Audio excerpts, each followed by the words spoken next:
FBR में एक नई अपडेट आई है जिसके मुताबिक तमाम बैंकों का जो बैलेंस है वो इसके अंदर शो कर दिया गया है। इसके अलावा अगर आपका किसी भी जगह पे कोई विदहोल्डिंग होती है, आपको कोई प्रॉफिट मिलता है, आप कोई किसी भी जगह पे कोई डिपॉजिट करवाते हैं, आप एयर टिकट लेते हैं या किसी भी किस्म का कोई चीज़ देख करते हैं, मामला करते हैं पाकिस्तान के अंदर डिफरेंट डिपार्टमेंट के अंदर जो कि नादरा से लिंक हैं, तो उन तमाम का डाटा जो है वो यहाँ पर अपलोड कर दिया गया है। आज की वीडियो में हम ये सीखेंगे। बिस्मिल्लाहिर्रहमानिर्रहीम, अस्सलाम वालेकुम नाज़रीन, मैं हूं एडवोकेट आसिफ नदीम और आप देख रहे हैं मेरा यूट्यूब चैनल और फेसबुक पेज। जी नाज़रीन, आज की जो वीडियो है इसके अंदर मैं आपको बताऊंगा कि इसमें एफबीआर ने एक काफ़ी अर्सा पहले एक नोटिफिकेशन इशू किया था जिसके अंदर उन्होंने बताया था कि एफबीआर तमाम तरह का डाटा जो है एक CNIC के अगेंस्ट जो है वो देख सकता है। वो नादरा से डाटा ले सकता है, डिफरेंट डिपार्टमेंट नादरा से, आपके बैंक से, आपके अगर आप ट्रैवल कोई सफ़र करते हैं तो आपका उधर से या मतलब डिफरेंट डिपार्टमेंट से आपको जो है ना वो जो डाटा आपका लिंक हो रहा होता है वो एफबीआर ले सकता है किसी भी टाइम पे।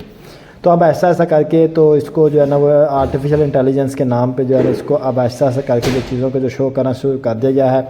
अब होता क्या था, जब हम टैक्स पेयर जो है जब अपने टैक्स की रिटर्न फाइल करते थे तो वो क्या कहते थे कि अक्सर हम जो बैंक के बैलेंस जो है वो नहीं शो करते या हम उसको मैच नहीं करते। मैं अपने अक्सर क्लाइंट्स को कहता हूँ कि भाई अपने जो बैंक के जो बैलेंस है पहले उनकी मुझे जो है ना वो जस्टिफिकेशन दें कि वो क्या चीज़ है। फॉर एग्जांपल आपका जो डेबिट और क्रेडिट है उसमें जो है ना वो देखा जाता है कि उसमें आपकी जो किस तरह से ट्रांजैक्शंस आ रही हैं और आपकी जो सोर्स ऑफ इनकम जो है वो आप कितनी शो कर रहे हैं और कितनी है। मसलन अगर एक बंदे की सैलरी जो है वो 10 लाख है और उस बंदे की जो ट्रांजैक्शंस हैं, जो डेबिट है या क्रेडिट ट्रांजैक्शंस हैं वो कोई 1 मिलियन से ऊपर हैं या 2 मिलियन से ऊपर हैं या 3 मिलियन से ऊपर हैं, तो उस बंदे से जस्टिफिकेशन लाजमी रिक्वायर्ड है कि भी वो जो बाकी के पैसे हैं वो कहाँ से आए, कहाँ पे गए और क्यों आए। ठीक है, तो अक्सर लोग होता है कि कहते हैं कि हम एफबीआर में अपनी जो है ना बैंक स्टेटमेंट जो है शो ही नहीं करते या हम अक्सर जो है ना सही नहीं शो करते, तो उसका नुकसान ये होता है कि बाद में ऑडिट ओपन हो जाता है। और अभी जो लिंक जो कर दिया गया है चीज़ों को, जो बैंक डिपॉजिट को, हर चीज़ को, इसके मुताबिक यह है कि जब आप अपने रिटर्न फाइल करेंगे बगैर अपने स्टेटमेंट को, बैंक स्टेटमेंट को देखे हुए अपने रिटर्न फाइल करेंगे तो आपको क्या होगा, एक नोट जो है ना वो आपके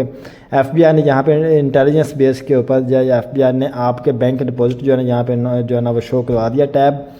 इसके अंदर क्या होगा कि आपका बैंक आपकी जो है ना वो स्टेटमेंट को देखेगा, रिकंसाइल करेगा और फिर आपके 114 की जो रिटर्न आपने फाइल की होगी उसको देखेगा कि आपने वहाँ पे इनकम कितनी शो किया और आपके बैंक के अंदर ट्रांजेक्शन कितनी हो रही हैं। तो अगर डिफरेंस हुआ तो ऑटोमेटिकली आपका यहाँ पे जो है नोटिस आ जाएगा और नोटिस आने का मतलब कि आपका ऑडिट ओपन हो गया और फिर आपने उसको जस्टिफाई करना है जो चीज़ों को। अगर मैं यहाँ पे आपको दिखाऊँ एफबीआर मालूमात पोर्टल के अंदर, तो मालूमात पोर्टल पर अगर आप जाएँ तो यहाँ पे देखें पहले सिर्फ ये आपके पास आता था विद होल्डिंग और उसके बाद आपके पास अगर कोई डेबिट क्रेडिट था या कोई व्हीकल था या कोई प्रॉपर्टी था, ये थी चीज़ें। आप देखें यहाँ पे डिफरेंट डिपार्टमेंट से इन्होंने जो डाटा लेना शुरू कर दिया। जैसे फॉर एग्जाम्पल आपकी कोई विद होल्डिंग होती है कहीं पे, उसका डाटा आ जाएगा, आपको प्रॉफिट मिला है उसका डाटा आ जाएगा, क्रेडिट कार्ड की ट्रांजैक्शन हुई है उसका आ जाएगा, ये देखें लैंड कार्ड से आपका डाटा आ रहा है। ठीक है, और फिर इंपोर्ट डिडक्शन यानी कि कस्टम से आपका डाटा आ रहा है, फिर आपकी जो है ना वो एक्साइज से डाटा आ रहा है व्हीकल की जो है, और ये भी आपका कस्टम से डाटा। फिर देखें बैंक डिपॉजिट का जो है इन्होंने एक नया लॉन्च करा दिया है, इसके ऊपर अभी काम हो रहा है। फिर आपका ट्रैवल हिस्ट्री का भी डाटा आ जाता है और बैंक विड्रा का। अब ये दो जो है ये बहुत इंपॉर्टेंट चीज़ हैं कि आपके अकाउंट में पूरे साल में बैंक डिपॉजिट कितना हुआ है और आपके अकाउंट से विड्रॉल कितने हुए हैं और आपकी इनकम कितनी है। इन तीनों चीज़ों को मैच किया जाएगा। अगर ये तीनों चीज़ें आपस में लिंक ना करती हो, ये मैच ना करती हो, तो आपको फ़ौरन से पहले जो है वो नोटिस आ जाएगा। ये दोनों चीज़ें बैंक ने, ये एफबीआर ने अभी जो है नई लॉन्च की हैं और इसी की बेस पे अब लोगों के जो है ऑडिट ओपन होंगे और इसी की बेस पे जो है वो आपके जो है ना वो नोटिस आएंगे। तो इसलिए इन तमाम परेशानियों से बचने के लिए जब आप रिटर्न फाइल करने लगें तो रिटर्न फाइल करने से पहले ही